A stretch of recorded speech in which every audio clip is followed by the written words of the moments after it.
الحمد لله نحمده ونستعينه ونستغفره ونؤمن به ونتوكل عليه ونعوذ بالله من شرور أنفسنا ومن سيئات أعمالنا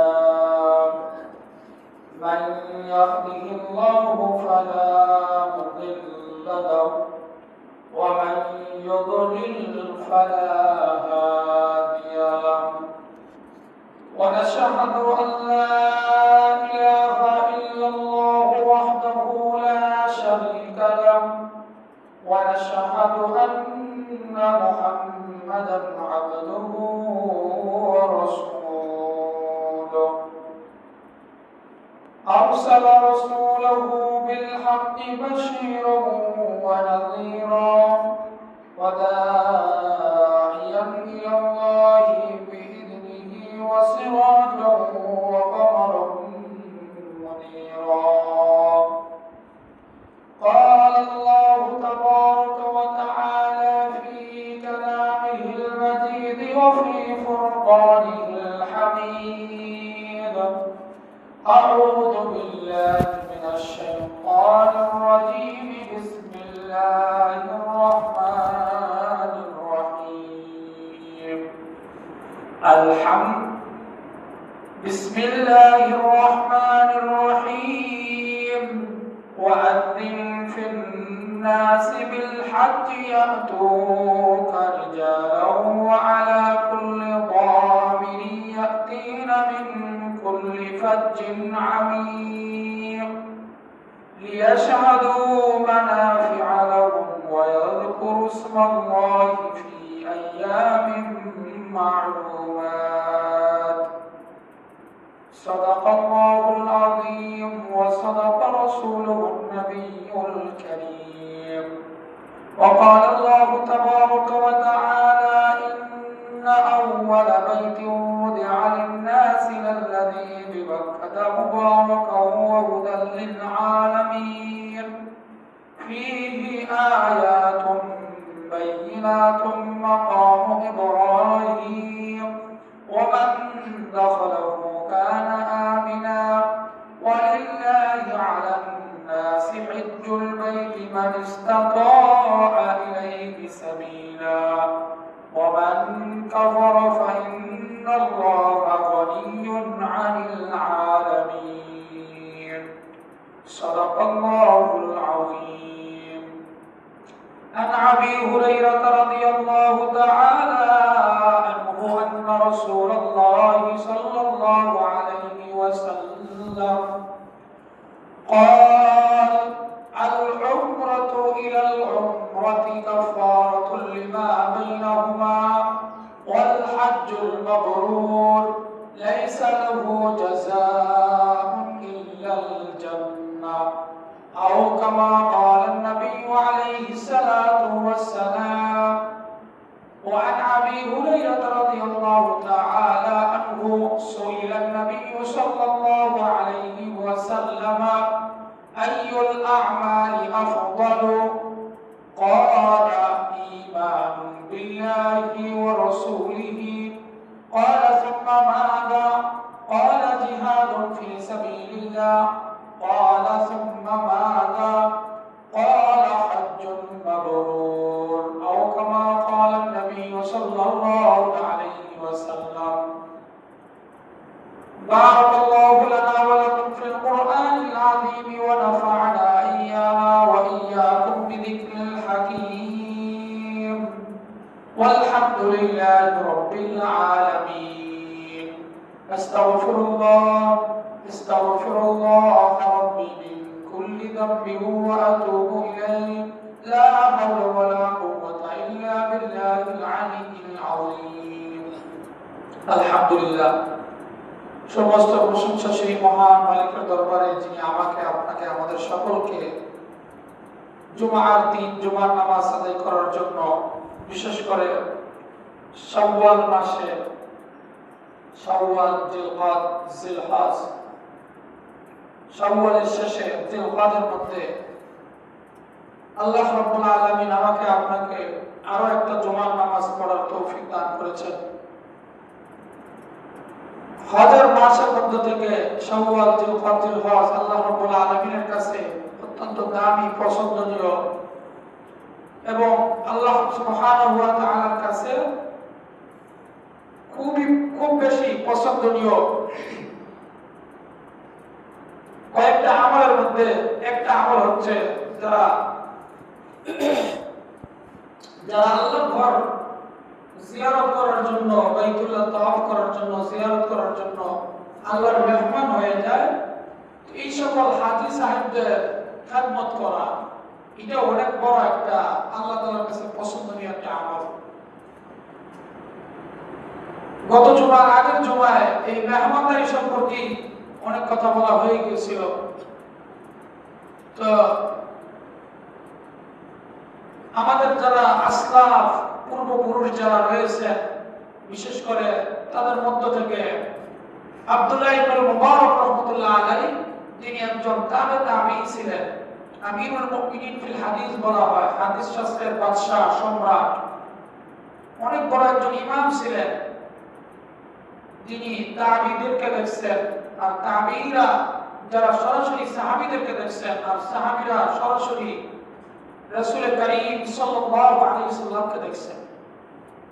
তো যেই লোকদের ব্যাপারে খায়রুল কুরুনি করনি সুম্মা আল্লাযীনা ইয়ালুনহুম সুম্মা আল্লাযীনা ইয়ালুনহুম, নবী করিম সাল্লাল্লাহু আলাইহি ওয়াসাল্লামের জবানে তাদের ব্যাপারে তিনি নিজে সার্টিফিকেট দিয়েছেন, সত্যায়ন করছেন, স্বীকৃতি দিয়েছেন।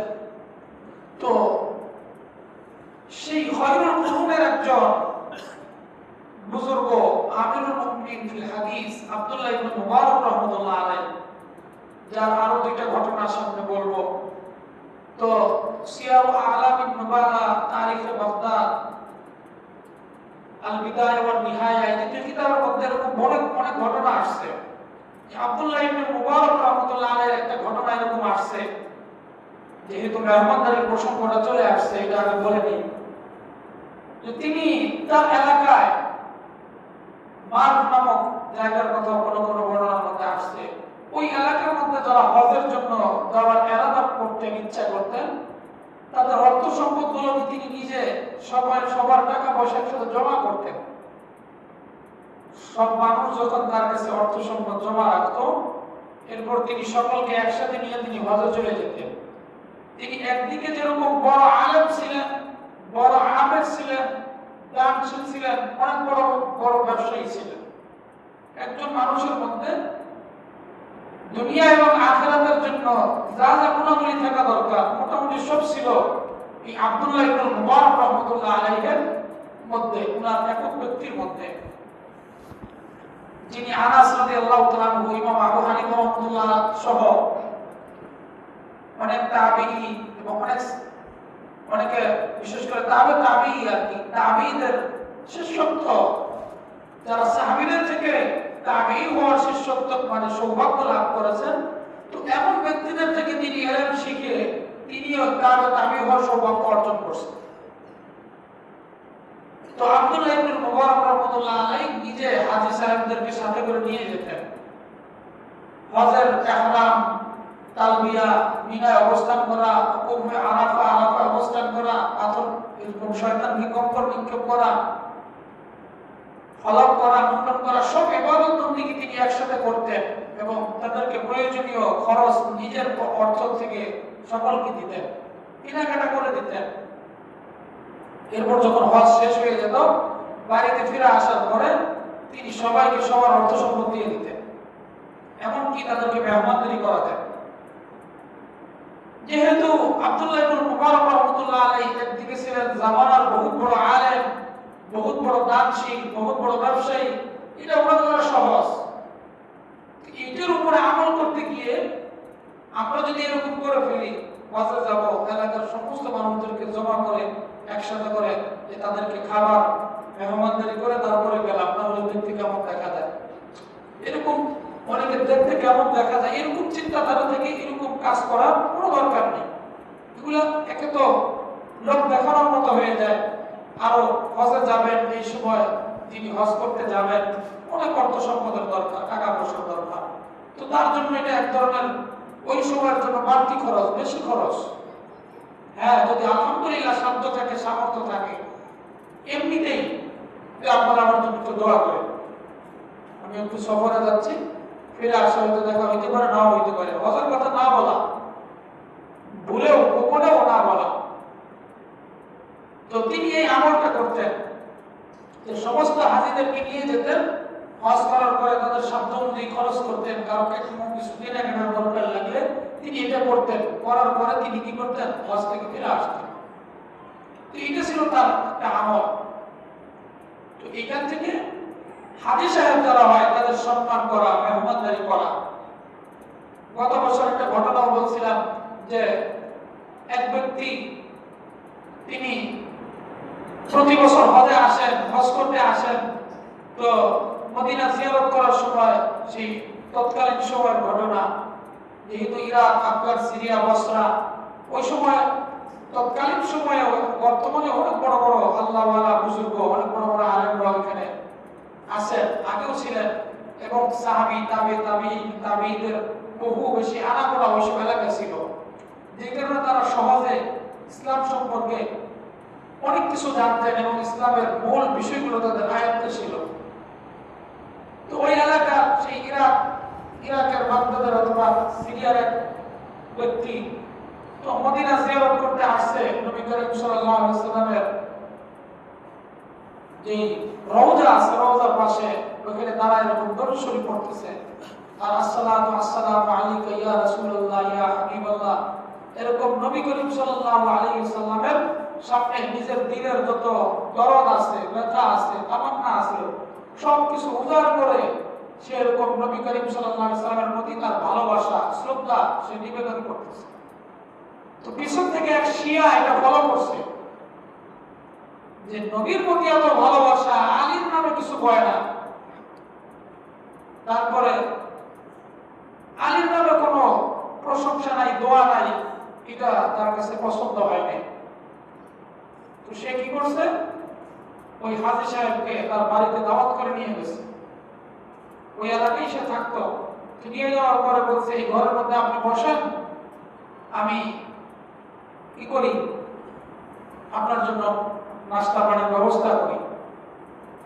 তো নিয়ে যাওয়ার পরে এক রুমে বসতে দিছে। সে পাশের রুমে যে তার মনের মধ্যে ছিল শয়তানি, যে আলী রাদিয়াল্লাহু তাআলা আনহু তার নামে একটা কথাও বললো না, শুধু নবীর নামে সালাতু সালাম দরুদ পড়তেছে। তো সে বড় একটা ছুরি নিয়ে আসছে, আনার পরে ওই লোকের জিহ্বা ধরে জিহ্বার কেটে দিচ্ছে। যখন জিহ্বা কেটে দিচ্ছে, উনি কোন রকম ধস্তাধস্তি করে, স্বাস্থ্যবান মানুষ ছিলেন, তো জিহ্বাটা হাতে নিয়ে কোন রকম দৌড়ে চলে আসছে। অনেক দূর আসার পরে তার জ্ঞান হারা হয়ে গেছে। এখন কোন মানুষ যখন জ্ঞান হারা হয়ে যায়, অথবা দুনিয়া ছেড়ে চলে যায়, তার হাতের মুষ্টিটা অনেক বেশি শক্ত হয়। আপনারা লক্ষ্য করছেন কিনা, দেখছেন কিনা, মানুষ মারা গেলে যেটা হয়। তো ওই অবস্থায় হাতের মুষ্টির মধ্যে ওই জিহ্বার টুকরা অংশটুকু তার হাতের মধ্যে রয়ে গেছে। তো স্বপ্নে দেখতেছে নবী করিম সাল্লাল্লাহু আলাইহি ওয়াসাল্লাম তার কাছে আসছে। ওই যে নবীর প্রতি ভালোবাসা, মহব্বত, তখন নবীজি তাকে জিজ্ঞাসা করছে, কি ব্যাপার, তোমার কি সমস্যা, কি হয়েছে, তুমি এখানে কেন? তখন বলছে, ইয়া রাসূলুল্লাহ, এই ঘটনা। তখন বলছে, কোথায় তোমার জিহ্বা দাও। তো জিহ্বা দেওয়ার পরে নবী করিম সাল্লাল্লাহু আলাইহি ওয়াসাল্লাম নিজ হাতে জিহ্বাটা ওই জায়গায় লাগাই দিয়েছে। তো সে আবার আগের মতো সুস্থ হয়ে গেছে। যখন জ্ঞান ফিরে আসছে, দেখা যায় সে পুরো সুস্থ। তো সে এবার চলে আসছে। পরের বছর আবার আসছে হজ করতে, আল্লাহ তাআলা তাকে সামর্থ্য দিয়েছে, চলে আসছে হজ করতে। তো এই বছর ওই যে লোক বেয়াদবি করছিল আল্লাহর ঘরের মেহমানের সাথে, সে তার ছেলেকে বলে দিচ্ছে যে অমুক জায়গায় এইভাবে দেখবা আল্লাহর আশিক, আল্লাহর বুজুর্গ, এই চেহারা এরকম দেখতে, সে আসছে, তাকে নিয়ে আসবা মেহমানদারি করার জন্য। ছেলে জানে ঘটনা কি ঘটছে তার বাবার সাথে। এখন এই লোক একটু ভয়ে ভয়ে আছে যে না জানি এই বছর আবার কি হয়। গত বছর তো পালায় কোন রকম জানে বাঁচায় আসতে পারছিলাম, এই বছর যদি বাঁচতে না পারে। তো দেখা গেছে ছেলে আসছে, সালাম কালাম দেওয়ার পরে বলছে চলেন আমাদের বাড়িতে আপনার দাওয়া। এখন এই লোক ভিতরে ভিতরে ভয়ে আসছে যে না জানি এই বছর কি করে, গত বছর তো মারতে পারে নাই, এই বছর মনে হয় আমাকে হত্যা করে ফেলবে। আচ্ছা যা হয় হবে হোক। যেহেতু এই ঘটনার কারণে নবী করিম সাল্লাল্লাহু আলাইহি ওয়াসাল্লামের জিয়ারত সাক্ষাৎ লাভ হয়েছে, এর থেকে বড় সৌভাগ্যের আর কি আছে? নবীর প্রতি ভালোবাসার কারণে যদি আমার জীবন চলে যায়, যাক সমস্যা কি? তো বাড়িতে নিয়ে যাওয়ার পরে দেখা গেছে যে ওই যে আরেকটা ঘরের মধ্যে নিয়ে গেছে, বলছে এই লোককে চিনেন মুরব্বীকে? হ্যাঁ একে তো চিনি। ওই যে বেয়াদবি করছে, জিব্বা টান দিয়ে বের করে জিব্বা কেটে দিছে। তখন বলছে যিনি আমার বাবা, আপনার সাথে আচরণ করার পর থেকে তার আজকে এই অবস্থা, তার এক দুরারোগ্য ব্যাধি রোগে সে আক্রান্ত হয়ে গেছে, আর সে নিশ্চিত এটা আপনার সাথে বেয়াদবি করার কারণে হয়েছে, কাজে আপনি তাকে ক্ষমা করে দেন। পরে উনি বলছে আমি ক্ষমা করে দিছি, আমার মধ্যে কোনো ইয়া নাই। এটা হলো আল্লাহর ঘরের মেহমানের সাথে বেয়াদবি না করা, তারা হজে যাবে। এই হজ কি জিনিস?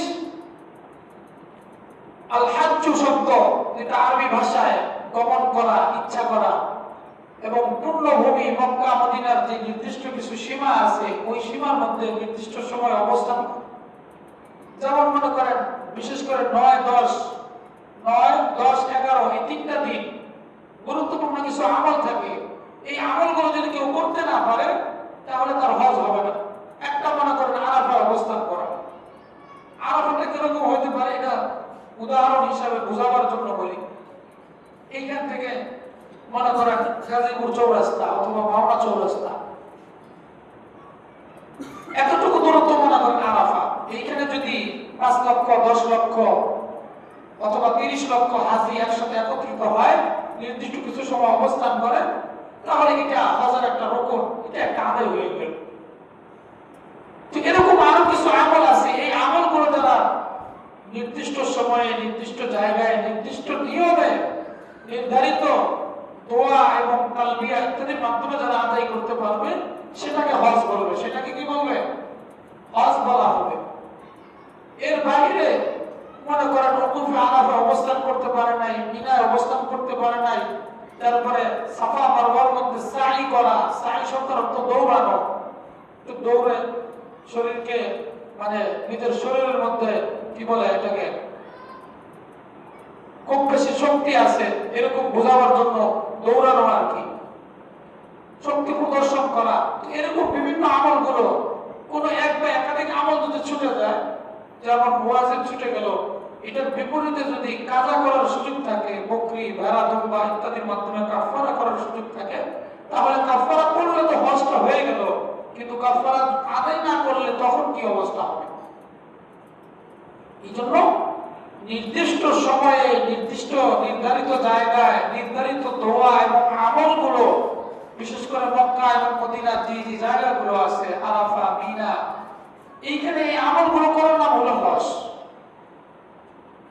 আমরা যেরকম শুনতাম বোম্বাই হাজি, সেই বোম্বে হয়ে জাহাজে করে, লঞ্চ জাহাজ যোগে হজে যেত আগের যুগের মানুষ।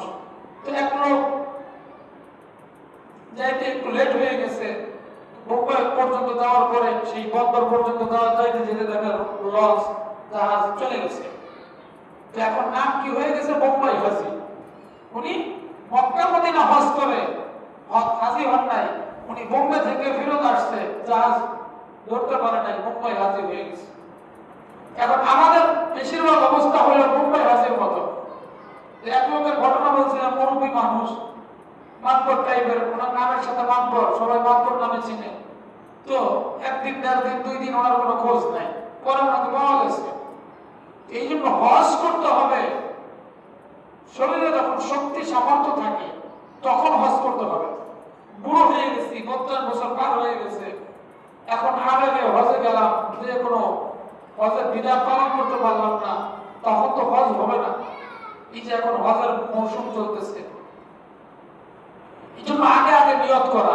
গতবারও বলছিলাম এবং প্রত্যেকেই কথা বলছিলাম যে আপনি নিয়ত করেন, নেওয়ার মালিক আল্লাহ তাআলা। নেওয়ার মালিককে আল্লাহ আপনাকে নিবে, কিভাবে নিবে সেটা আপনি জানতে পারবেন, আপনি বলতেও পারবেন না।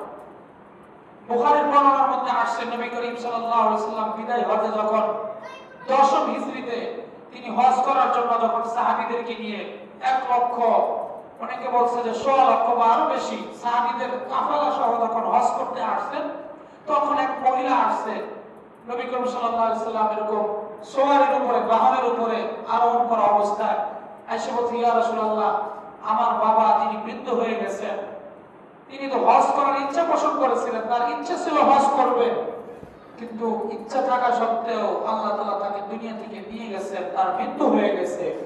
আমি যদি তার পরিবর্তে হজ করি বা অন্য কেউ হজ করে, হজ কবুল হবে? নবী করিম সাল্লাল্লাহু আলাইহি ওয়াসাল্লাম বললেন, হ্যাঁ অবশ্যই, বদলি হজ তার বদলে যদি কেউ করে দেয় হয়ে যাবে। কথা বুঝে আসছে আমার? তো আপনি যদি নিয়ত করেন এবং দোয়া করতে থাকেন, আল্লাহর কাছে কবুল করায় নিতে পারেন, আমি ওই মাওলায়ে পাকের সেই মালিকের দরবারে দৃঢ় বিশ্বাসের সাথে এই কথা বলতে পারি, আল্লাহ তাআলা আপনাকে কোনো না কোনো মাধ্যমে হজ করার তৌফিক দান করবেন। সেটা আপনার জীবন দশায় না হোক, আপনার মৃত্যুর পরে আল্লাহ হজ করার তৌফিক দিবেন আপনাকে। কথা বুঝতেছেন আমার? এটার একটা উদাহরণ আমি গত বছর বলছিলাম। মনে করেন আপনার একটা নাতি অথবা পুতি, যেটাই বলেন, আপনার বংশের কেউ,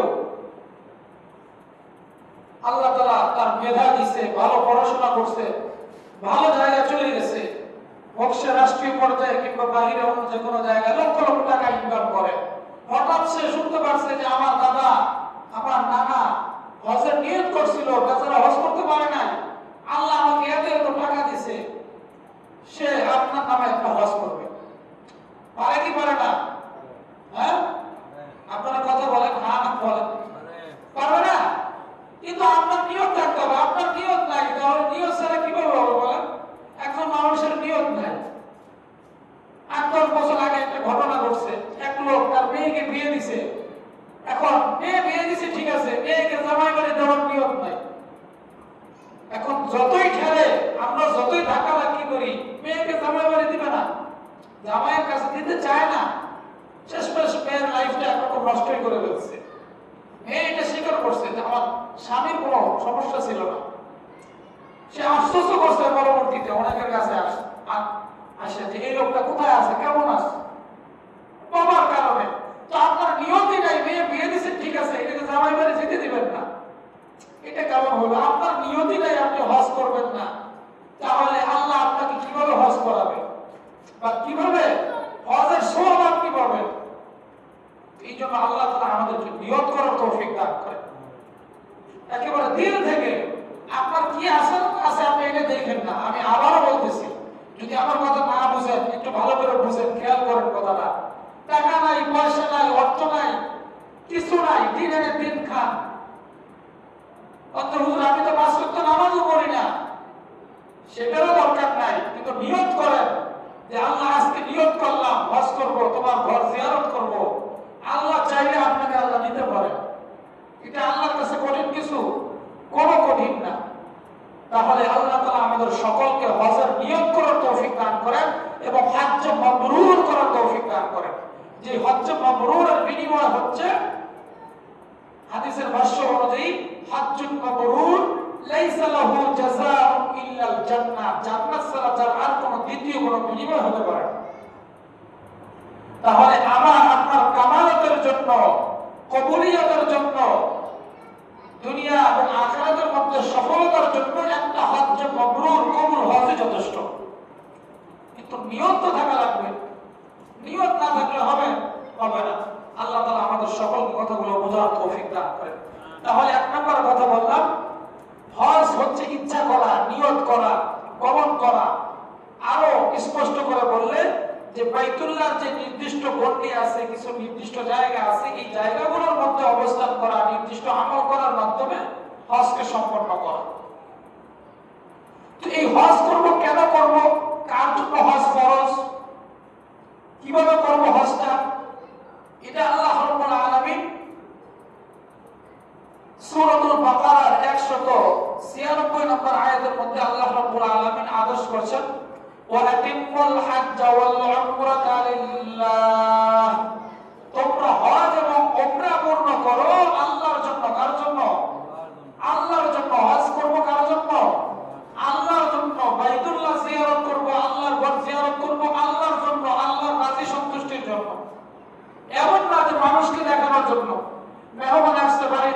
বলতেছে, এই এটা কোনটা নিয়ে আসতো, এটা তো পুরান হয়ে গেছে, এটা 2015 সালে হজ থেকে নিয়ে আসছি, এটা আনছো কেন? আমি এই যে 24 সালে যে হজ থেকে নিয়ে আসছি ওই সেট ওইটা নিয়ে আসবা। এই গ্লাসের পুরান গ্লাসে মানুষের পানি খেতে দেয়? উদ্দেশ্য হলো কি, আমি 2015 সালে একবার হজে গেছি, গত 24 সালেও একবার হজে গেছি। আর বলেন না ভাই আল্লাহর ঘর কতবার গেছি হিসাব নাই। শোনানো উদ্দেশ্য কি? উদ্দেশ্য তাহলে আতিমুল হাজ্জ ওয়াল উমরাতা লিল্লাহ, আল্লাহর জন্য হজ এবং উমরা করো। আল্লাহর জন্য হইল না মানুষকে দেখানোর জন্য? মানুষকে দেখানোর জন্য। এই জন্য ভাই এগুলো থেকে দূরে থাকা চাই। আর এরকম তো আরো আছে, এরকম একটা ঘটনা বলা হয়, বাস্তবতা কতদূর জানি না। এক লোক দোকানে বাকি খায় গেছে, হজ থেকে ফিরে আসছে, গেছে দোকানদারের কাছে দেখা সাক্ষাৎ করছে। দোকানদার মনে মনে চিন্তা করছে, হাজী সাহেব হজ করে আসছে, হয়তো আমার টাকা গুলো দিয়ে দিবে। বলছে খাতা বের করো। বের করে এখন বলতেছে, এই মেয়ে আমি হজ করে আসছি, আমার নামের সাথে হাজিরা খোলাই দাও, হাজরা খোলাই দাও।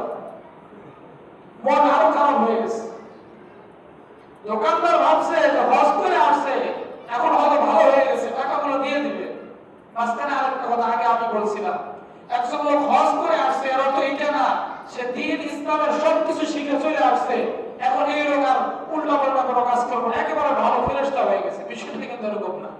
আমরা অনেকে বলে ভাই হাজী সাহেব এই কাজ করলো, হাজী সাহেব তো কি হয়েছে, উনি হজ করছেন, হজ কবুল নাও হইতে পারে, হজ কবুল নাও হইতে পারে, ওনার হজই হয় নাই।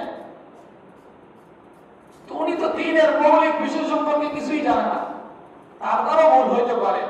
এই জন্য উচিত হইলো, আবশ্যক হইলো আগে হজের বিধানগুলো জানা, শিখা, বোঝা, প্র্যাকটিক্যাল এটা বারবার শোনা, বইয়ের মাধ্যমে পড়া, অথবা আগে যিনি হজে গেছেন তার থেকে শুনে বিষয়গুলো বোঝা। আমি যতই বলি পয়েন্ট টু পয়েন্ট ধরে ধরে, যেহেতু আমি নিজে হজ করিনি, আল্লাহ আমাকে এখন তৌফিক দেয় নাই, আমি বললে ওরকম হবে না, কারণ কিতাবী বিদ্যাটা আপনাকে বলবো।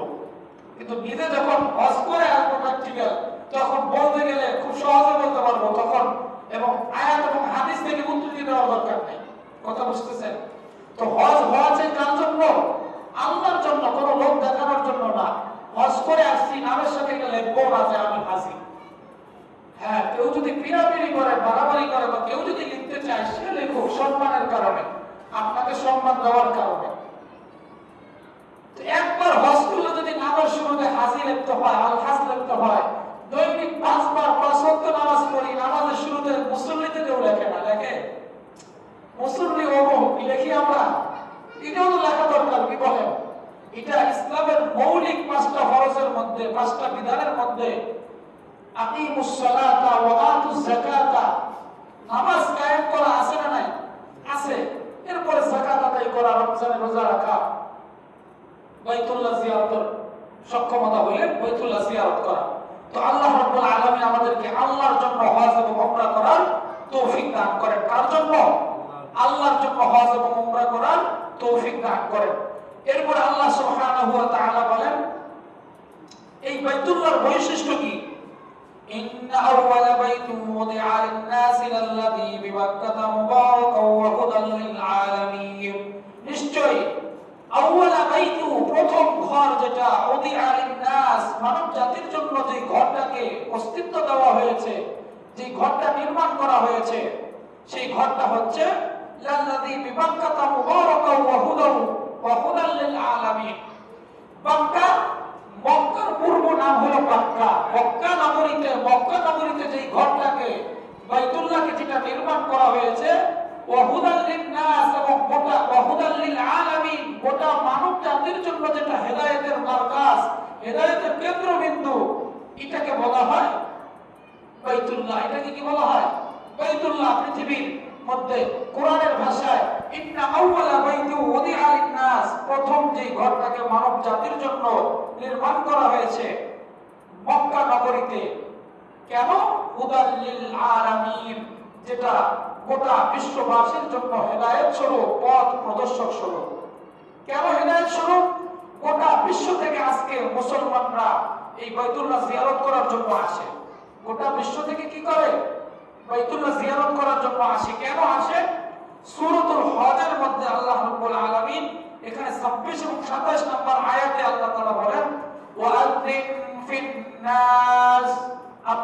মানুষের মধ্যে ঘোষণা করে দেন। কি ঘোষণা করবেন?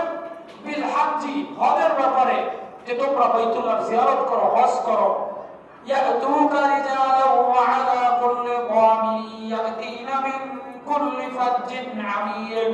ইয়াতুকা, তারা আপনার কাছে আসবে, রিজালান, পায়ে হেঁটে। যেহেতু একটা সময় পায়দল সফরের সুযোগ ছিল, এখনো আছে, পায়ে হেঁটে মানুষ সফর করে, হজে যায়, আছে না নাই? অনেকে মানুষকে দেখানোর জন্য করে, বা যারা মক্কা মদিনাতে আশপাশের লোকজন যারা আছে, সিরিয়া, বসরা বা মিশরে, তাদের থেকে তো কাছাকাছি, কি বলেন, তারা চাইলে পায়ে হেঁটে সফর করতে পারে। তো আল্লাহ তাআলা বললেন ইয়াতুকা রিজালান, তারা পায়ে হেঁটে আসবে, ওয়া আলা কুল্লি দামিন, এবং প্রত্যেক জীর্ণ শীর্ণ দুর্বল শিরকায় উঠে উপরে, পাহাড়ের উপরে চড়ে তারা আসবে। মিন কুল্লি ফাজ্জিন আমিক, অনেক দুর্গম এরকম বড় পথ অতিক্রম করে, কঠিন দূরবর্তী পথ তারা অতিক্রম করে তারা আপনার কাছে হজ করতে আসবে। কেন আসবে? আপনার এই ডাকে সাড়া দেওয়ার জন্য, বাইতুল্লাহ হজ করার জন্য আসবে। কেন আসবে? লিয়াশহাদু মানাফিআ লাহুম, যাতে করে তাদের জন্য যে কল্যাণ আল্লাহ তাআলা রেখেছেন, এই কল্যাণটা যেন তারা কি করতে পারে? প্রত্যক্ষ করতে পারে। অর্থাৎ বাইতুল্লাহ কেন্দ্রিক এর আশপাশে কিছু জায়গায় আল্লাহ তাআলা অনেক অসংখ্য নিদর্শন আল্লাহ তাআলা রাখছেন, এই নিদর্শনগুলো যাতে মানুষ দেখতে পারে। এই জন্য আল্লাহ রাব্বুল আলামিন বলছেন কি, লিয়াশহাদু মানাফিআ লাহুম, তাদের জন্য যে মানাফিআ কল্যাণগুলো রয়েছে, এই কল্যাণগুলো যেন তারা দেখতে পারে। এরপর আল্লাহ সুবহানাহু ওয়া তাআলা বলেন যে এই যে হজ মানুষ করবে, এই হজটা কেন করবে? হজ কাদের উপরে ফরজ, কারা করবে? আল্লাহ রাব্বুল আলামিন বলেন ওয়ামান দাখালাহু কানা আমিনা, যারা এই বাইতুল্লাহর মধ্যে প্রবেশ করলো, বাইতুল্লাহ কাবা চত্বরের মধ্যে, আল্লাহর ঘরের মধ্যে প্রবেশ করলো, কানা লাহু আমিনা, দাখালাহু কানা আমিনা, তারা নিরাপত্তা লাভ করলো। তারা কি লাভ করলো? নিরাপত্তা লাভ করলো। এখনো এই বিধানটা আছে, এবং হজের মৌসুমে অন্যান্য অনেক সময়, বিশেষ সময়, যত বড় অপরাধী হোক, বাইতুল্লাহর মধ্যে যদি কেউ প্রবেশ করে, তাদেরকে নাকি আর গ্রেফতার করা হয় না। আমি যতটুকু শুনছি, বাস্তবতা কতটুকু জানি না। কেন? কোরআনের এই আয়াতের উপরে আমল করার জন্য। যারা এই বাইতুল্লাহর মধ্যে প্রবেশ করে, কোরআনের ভাষায় ওমান দাখালাহু কানা আমিনা, যে এই বাইতুল্লাহর মধ্যে প্রবেশ করলো সে নিরাপত্তা লাভ করলো। এরপর আল্লাহ সুবহানাহু ওয়া তাআলা বলেন ওয়ালিল্লাহি আলান নাসি হিজ্জুল বাইতি মান ইসতাতাআ ইলাইহি সাবিলা, আর আল্লাহর জন্য বাইতুল্লাহর জিয়ারত করা ওই সকল মানুষের উপরে আবশ্যক, মান ইসতাতাআ ইলাইহি সাবিলা, যারা পথ চলতে সক্ষম, যাদের সামর্থ্য আছে, অর্থ আছে, সম্পদ আছে, যাতায়াতের রাস্তা নিরাপদ এবং আসা যাওয়ার পরিমাণ অর্থ আছে, ওইখানে যে কয়েকদিন অবস্থান করবে। সাধারণত আমাদের দেশ থেকে যারা আসা যাওয়া করেন 38, 40, 41 এরকম কম বেশি করেন, তো এতদিন থাকার মতো সামর্থ্য, অ্যাবিলিটি যাদের আছে, তাদের উপরে বাইতুল্লাহ জিয়ারত করা হচ্ছে কি ফরজ, তাদের জন্য বাইতুল্লাহ জিয়ারত করা। তাহলে হজ এবং উমরা করব কার জন্য? আল্লাহর জন্য। আর ওই ব্যক্তির জন্য ফরজ আসা যাওয়ার খরচাপাতি যার আছে, এবং আসা যাওয়ার রাস্তা নিরাপদ, চলতে ফিরতে এবং ওইখানে অবস্থান করতে, আবার ওইখান থেকে বাড়িতে ফিরে আসতে যে পরিমাণ অর্থ দরকার, এই পরিমাণ অর্থ সম্পদ যার আছে, তার উপরে বাইতুল্লাহ জিয়ারত করা ফরজ। এরপর আল্লাহ তাআলা বলেন ওয়ামান কাফারা ফা ইন্নাল্লাহা গানিয়্যুন আনিল আলামিন, আর যদি কেউ অস্বীকার করে, বাইতুল্লাহকে জিয়ারত করে, করতে অস্বীকার করে, না করে, ফা ইন্নাল্লাহা গানিয়্যুন, নিশ্চয়ই আল্লাহ রাব্বুল আলামিন অমুখাপেক্ষী, আনিল আলামিন, গোটা বিশ্ব জগতের প্রতি আল্লাহ তাআলা মুখাপেক্ষী না, অমুখাপেক্ষী। গোটা জগতের সমস্ত মানুষও যদি বাইতুল্লাহ জিয়ারত নাও করে, আল্লাহ তাআলা কোনো মানুষের মুখাপেক্ষী না। কথা বুঝতেছেন? প্রায় এরকম শোনা যায়, মাঝে মধ্যে আসে যে অনেক আগে একবার বাইতুল্লাহর মধ্যে এবং আশপাশে বন্যার কারণে কিংবা অতিবৃষ্টির কারণে কাবা চত্বরের মধ্যে প্লাবন তৈরি হয়েছিল বৃষ্টি পানিতে অথবা বন্যার কারণে। তো তখন ওই অবস্থায় আল্লাহ রাব্বুল আলামিন একটা হাঁস অথবা কবুতর হবে, যেটাকে এরকম, যেটা বাইতুল্লাহর পাশ দিয়ে কি করতেছিল? তওয়াফ করতেছিল। অর্থাৎ আল্লাহ সুবহানাহু ওয়া তাআলা সিস্টেমটা এরকম করে রাখছেন, মানুষ যেতে পারবে না, মানুষ যাবে না, আল্লাহ তাআলা অন্য প্রাণীর মাধ্যমে তার ঘরকে তওয়াফ করাবে।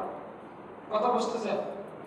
আমি আপনি টাকা আছে পয়সা আছে যাওয়ার নিয়ত নাই, যাব না, গেলে এতগুলো টাকা খরচ হয়ে যাবে, কারণ আল্লাহর প্রতি ভালোবাসা নাই, বাইতুল্লাহ ইশক ও মহব্বত নাই, কিন্তু মনে মনে মুখে মুখে খুবই দাবি করি যে আমি আশিক রাসূল, আমি কি আশিক রাসূল।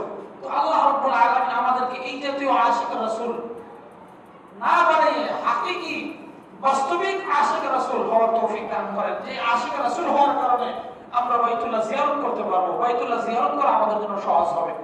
তো আবু হুরায়রা রাদিয়াল্লাহু তাআলা থেকে বর্ণিত যে একটা riwayat, তিনি বলেন যে নবী করিম সাল্লাল্লাহু আলাইহি ওয়াসাল্লাম বলেছেন, আল উমরাতু ইলাল উমরাতি, যে এক উমরা থেকে নিয়ে আরেক উমরা পর্যন্ত কাফারাতুল লিমা বাইনাহুমা, মধ্যবর্তী সময়ের জন্য কাফারা স্বরূপ। এই যে হজ আমরা করব, হজের মধ্যে হজ্জে ইফরাদ, হজ্জে তামাত্তু, হজ্জে কিরান, এরকম কয়েক প্রকারের হজ আছে, যেগুলোর মধ্যে উমরার সাথে করতে হয়, উমরা আগে করতে হয়, পরে করতে হয়, বিভিন্ন পদ্ধতি। তো হজ এবং উমরা দুইটা গুরুত্বপূর্ণ আমল। তো এক উমরা থেকে আরেক উমরা পর্যন্ত যদি কেউ করে, নবী আলাইহিস সালাতু ওয়াস সালাম বলেন তার মধ্যবর্তী সময়ের গুনাহের কাফারার জন্য তার এই উমরা হজটা তার জন্য যথেষ্ট হয়। এরপরে নবী করিম সাল্লাল্লাহু আলাইহি ওয়াসাল্লাম বলেন, আল হাজ্জুল মাবরুর লাইসা লাহু জাযাউন ইল্লাল জান্নাহ, যে জান্নাত ব্যতীত হজ্জে মাবরুরের আর কোনো বিনিময় হতে পারে না। এইজন্য কবুল হজ এরকম একটা দামি আমল, যার বিনিময়ে আল্লাহ তাআলা জান্নাত দান করবেন। কি দান করবেন? জান্নাত দান করবেন। আল্লাহ তাআলা আমাদের সকলকে হজ করা, হজ্জে মাবরুর করার তৌফিক দান করেন। এরপর নবী আলাইহিস সালাতু ওয়াস সালাম এই আবু হুরায়রা রাদিয়াল্লাহু তাআলা থেকে বর্ণিত আরেক riwayat-এর মধ্যে বলেন যে নবী আলাইহিস সালামকে প্রশ্ন করা হয়েছিল কোন আমলটা উত্তম, তিনি বললেন আল্লাহ এবং আল্লাহর রাসূলের প্রতি ঈমান আনয়ন করা। এরপর আবার প্রশ্ন করা হলো, হে আল্লাহর নবী এরপর কোনটা? তিনি বললেন যে আল্লাহর রাস্তায় জিহাদ করা, শত্রুর কাফের মুশরিক বেঈমানের বিরুদ্ধে অস্ত্র হাতে সশস্ত্র সংগ্রাম করা, এটা হচ্ছে সবচেয়ে উত্তম আমল। এরপর নবী করিম সাল্লাল্লাহু আলাইহি ওয়াসাল্লামকে আবার প্রশ্ন করা হলো এরপর কোনটা? তিনি বললেন যে হজ্জুল মাবরুর, হজ্জে মাবরুর করা, মাকবুল। হজ্জুল মাবরুর আই হজ্জুল মাকবুলুন, কবুল হজ। এই কবুল হজের বিনিময় হলো জান্নাত। এজন্য আল্লাহ তাআলা আমাদেরকে হজ্জে মাবরুর করার তৌফিক দান করেন।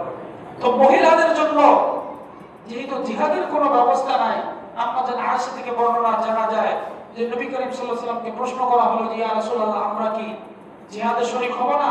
তো নবী করিম সাল্লাল্লাহু আলাইহি ওয়াসাল্লাম বললেন যে নারীদের জিহাদ হচ্ছে হজ্জে মাবরুর, হজ করা। কোন নারী যদি হজ করে আর তার হজটা যদি কবুল হয়, এই কবুল হজের বিনিময়ে আল্লাহ তাআলা তাকে আল্লাহর রাস্তায় জিহাদ করার নেকিও দান করবেন। তো এখন এই হজটা আমরা করব, হজ করব আল্লাহর জন্য। কার জন্য? আল্লাহর জন্য করব, মানুষকে দেখানোর জন্য নয়, লোকে আমাকে হাজী বলবে এই জন্য নয়। শুরুতে বলে আসছিলাম যে আব্দুল্লাহ ইবনে মুবারক রাহমাতুল্লাহ আলাইহি, যিনি এত বড় বুজুর্গ ছিলেন, আলেম ছিলেন, হাদিস শাস্ত্রের ইমাম ছিলেন, তার সম্পর্কে একাধিক বর্ণনা, দুইটা বর্ণনা আগে একটা বলে আসছিলাম, আর দুইটা বর্ণনা এখন বলবো। যে তিনি একবার স্বপ্নে যোগে দেখতেছেন যে বাইতুল্লাহ জিয়ারত করতে তিনি নিজেও গেছেন, দুইজন ফেরেশতা বলাবলি করতেছে যে এই বছর কতজন লোক আসছে হজে? বলেছে 6 লাখ। কার কার হজ কবুল হয়েছে? যে কারো হজ কবুল হয় নাই, কিন্তু মাত্র 6 জনের হজ কবুল হয়েছে।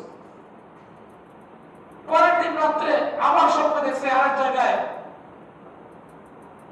যে বলতেছে যে এদের মধ্যে কে আছে, কার কার নাম আছে? বলছে এই এদের নাম আছে। এখন আব্দুল্লাহ ইবনে মুবারক রাহমাতুল্লাহ আলাইহি চিন্তিত হয়ে গেছে যে আমি এত বড় একজন আলেম, আমি এই ইবাদত করি, আমার নামটা এখানে নাই, আচ্ছা কার নাম আছে? তখন বলছে যে অমুক দেশে সেই সিরিয়ার এলাকার একজন মুজির নাম আছে, যে মুজির হজের কারণে এই 6 লক্ষ লোকের অথবা এই গোটা হাজীদের হজ কবুল হয়ে গেছে। সেটা কি ঘটনা? তো উনি হজ থেকে ফেরার পরে ওই লোকের তালাশে বের হয়ে গেছে, তাকে জিজ্ঞাসা করছে ঘটনা কি, তুমি কি আমল করো, তোমার কারণে সকল মানুষের হজ কবুল হয়ে গেছে? বলছে এই বছর আমি এরকম 300 টাকা সম্বল ছিল আমার, একসাথে একত্রিত করেছিলাম, হজে যাওয়ার ইচ্ছা ছিল, কিন্তু ঘটনাক্রমে আমার প্রতিবেশী যে মৃত জন্তু তারা সে তার বাড়িতে দুপুরের খাবার রান্না বান্না করেছে। তো আমি চিন্তা করলাম আমি বাইতুল্লাহ জিয়ারত করব, আর আমার প্রতিবেশী মৃত জন্তু ভক্ষণ করবে, এটা হতেই পারে না। ঘটনা সংক্ষেপ করে ফেলছি। তো আমার এই টাকাটা আমি আমার প্রতিবেশীকে দিয়ে দিচ্ছি। তো তখন আব্দুল্লাহ ইবনে মুবারক রাহমাতুল্লাহ আলাইহি বুঝে আসছে যে ঘটনা তো এইটাই। ঘটনা কি এইটাই যে আল্লাহ তাআলার কাছে এই আমলটা পছন্দ হওয়ার কারণে অন্যান্য হাসিদের আমলকে আল্লাহ কবুল করে নিয়েছে। নিয়তের কারণে। কিসের কারণে? নিয়তের কারণে। আরেকটা আব্দুল্লাহ ইবনে মুবারকের নিজের ঘটনা। তিনি হজের সফরে যাচ্ছেন সঙ্গী সাথীদেরকে নিয়ে। বেশ কিছু দূর যাওয়ার পরে যে তার কাছে তার একটা পাখি ছিল, ওই পাখিটা মারা গেছে। তো পাখিটাকে ফেলে তিনি চলে যাবেন। কিছুক্ষণ পর দেখেন যে একটা মেয়ে ওই মৃত পাখিটা নিয়ে চলে যাচ্ছে। পরে উনি তাড়াতাড়ি দ্রুত পিছনে গেছেন। পিছনে পিছনে বাড়িতে যাওয়ার পরে বলছে যে তুমি এটা কেন নিয়ে আসলা? বলছে আজ এতদিন যাবত আমাদের বাড়িতে খাবার নাই, আমি আর আমার এক ভাই আমরা এরকম অনাহারে আছি।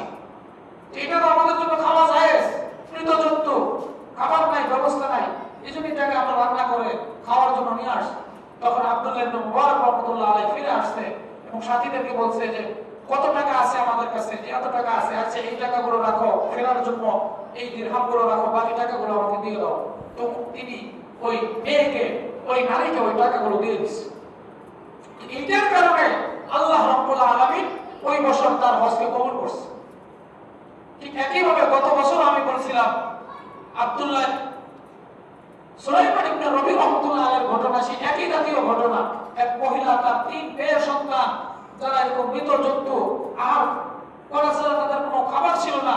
তো সুলাইমান ইবনে রবি রাহমাতুল্লাহ আলাইহি নিজে হজে না গিয়ে সাথীদের বলছে তোমরা চলে যাও, ওই অর্থ সম্পদ দিয়ে বাজার করে ওই মহিলাকে দিয়েছেন। তো ঘটনা হলো কি, হাজী সাহেবরা যখন হজ থেকে ফিরে আসলো বললো যে হুজুর বললেন হজে যাবেন না, আপনারা তো দেখলাম আমাদের সাথে তওয়াফ করছেন, রবি করছেন, পাথর নিক্ষেপ করলেন, সাফা মারওয়া তওয়াফ করলেন, ঘটনা কি? আপনি তো লোক সুবিধার না, বললেন যাবেন না, আমরা সব করে আপনার সাথে রওনা হইলাম। বলছে না আমি তো যাই নাই। পরে রাত্র স্বপ্ন যোগে সুলাইমান ইবনে রবি রাহমাতুল্লাহ আলাইহিকে দেখানো হলো তুমি যে আমল করছো, তোমার এই আমলের কারণে আল্লাহ তাআলা তোমাকে হাজী সাহেবদের সাথে হজ করার নেকি তো দিয়েছে, বরং ফেরেশতা দিয়ে তোমার পরিবর্তে হজ করায় নিয়ে আসছে। এই জন্য ভাই হজের মুআমালা একটা বড় আজীব একটা মুআমালা, বড় আজীব একটা ঘটনা, বড় আজীব একটা আমল। আল্লাহ চাইলে এটা সহজ, আর আল্লাহ না চাইলে অনেক বেশি কঠিন। আল্লাহ রাব্বুল আলামিন আমাদেরকে যে কথাগুলো বললাম আমাদের সকল